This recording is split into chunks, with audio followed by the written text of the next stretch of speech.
Good morning, everyone. It is 10:54, so a bit of a late breakfast, but I'm having a leftover quarter chicken from last night. So I cooked 2 of them last night. Just makes it easy breakfast. And then, of course, having my coffee. So in this one, I've got obviously coffee, 1 tablespoon of heavy whipping cream, 1 tablespoon of MCT oil, 3/4 of a cup of coconut milk unsweetened, and then a bit of a sprinkling of swerve. I just find it takes a little bit of the harshness of the coffee out, although I do use a blonde roast, so it's not too harsh. It's just that sometimes I let it, because I'm using a teapot to make mine, sometimes I let it sit in the teapot for a little bit too long and it gets too strong. But yeah, so this should tie me through for quite a while. Hey everybody, it's just after 6 o'clock and I'm making up dinner, and I thought I'd show you before I put it all together. It is kind of inspired by the chicken pesto casserole with feta cheese and olives. That's on dietdoctor.com, that recipe. But I've changed a lot of things because just what I have in the house, and I'm also kind of winging it for some stuff. But I've just got a bunch of chicken fillet that I've cut up. It could be any chicken. It can be white meat. It can be dark meat. Just know that if you do dark meat, this dish is going to be extremely fatty.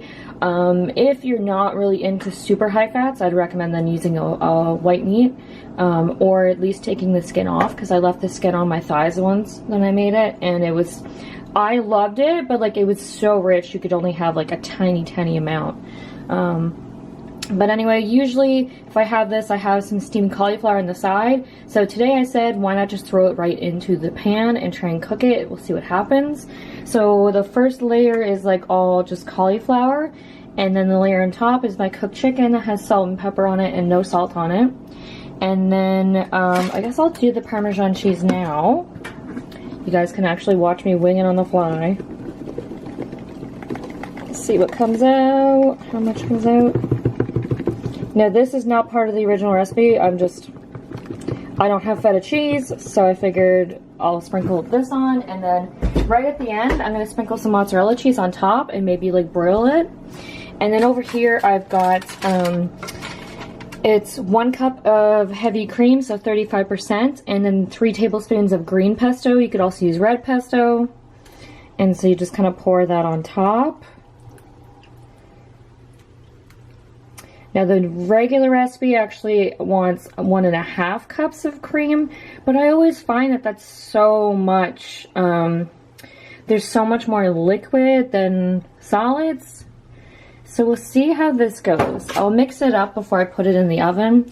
And so the oven's on 400 degrees Fahrenheit. So they say 20 to 30 minutes. I'm going to do full 30 because the cauliflower in there isn't cooked, and I don't know if it's going to, how tender it's going to be when it comes out.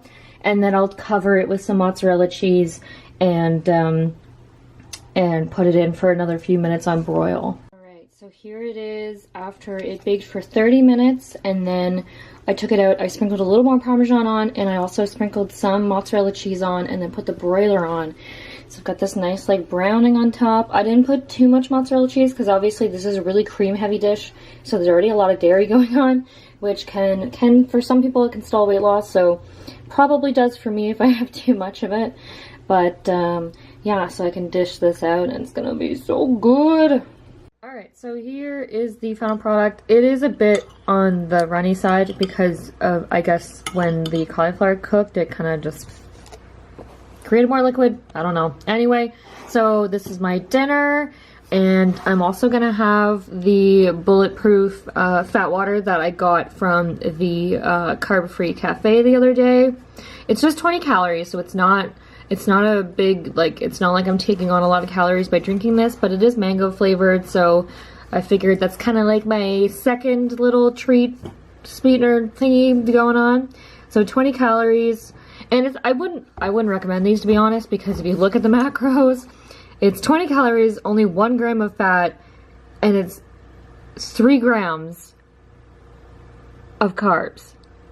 But one of which is xylitol, which most people won't count, but so like you're doubling your carb amount and getting 1 gram of fat for it. So it doesn't really make sense to me why you would really drink this, but I just figured I'd give it a try anyway. So we'll see what it tastes like. But that will be it for today's video, you guys. Please be sure to subscribe if you haven't, like this video if you liked it, and comment below if you've ever had fat water, or if there's any other kind of similar recipes like this that you try, anything like that. And I'll see you guys in the next video. Bye!